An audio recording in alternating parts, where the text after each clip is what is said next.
di uno di noi, anche lui nato per caso e via giù, in una casa fuori città, gente tranquilla che lavorava, là dove c'era l'erba ora c'è una città, e quella casa in mezzo al verde ormai, dove sarà?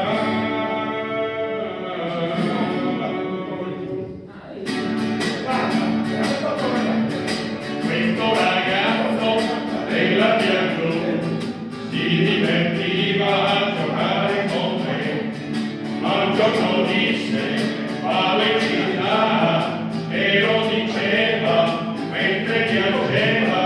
Io gli domando, dico non sei contento, vai finalmente a stare in città, la troverai le cose che non hai avuto qui.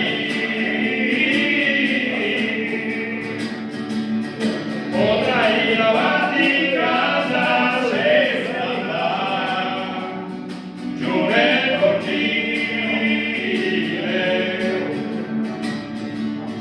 Mio caro amico, se qui sono nato e in questa strada ora lascio il mio cuore, ma come fai a non capire che è una fortuna per voi che restate a piedi nudi a giocare nei prati, mentre là in centro io respiro il cemento, ma verrà un giorno che ritornerò ancora qui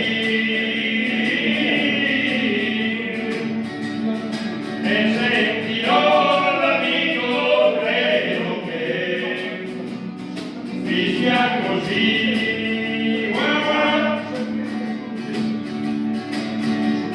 Passano gli anni, ma otto sono lunghi, però quel ragazzo mi ha fatta di strada, ma non si scorda la sua prima casa, ora quei soldi lui può comprarla, torna e non trova gli amici che aveva, sono case su case, tra trame e cemento, ma dove c'era l'erba ora c'è una città,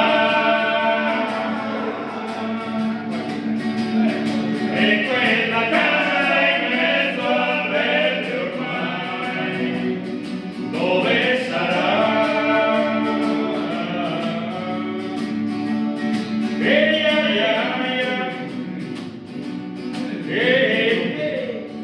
Non so, perché continuano a costruire le case e non lasciano l'erba, non lasciano l'erba, non lasciano l'erba, non lasciano l'erba. No, chiamate così, chissà come si farà, chissà come si farà. Così la seconda storia che vi voglio raccontare è quella del pastore Serafino, che non antico chiuso nel suo cuore, la gente del 2000 ormai non crede più. Potrebbe giocare per bene gli amici sempre pronti, se pascoli sui monti a una stacca dal regno dei cieli, viveva felice così, o Serafino. Difendi la tua libertà, la libertà.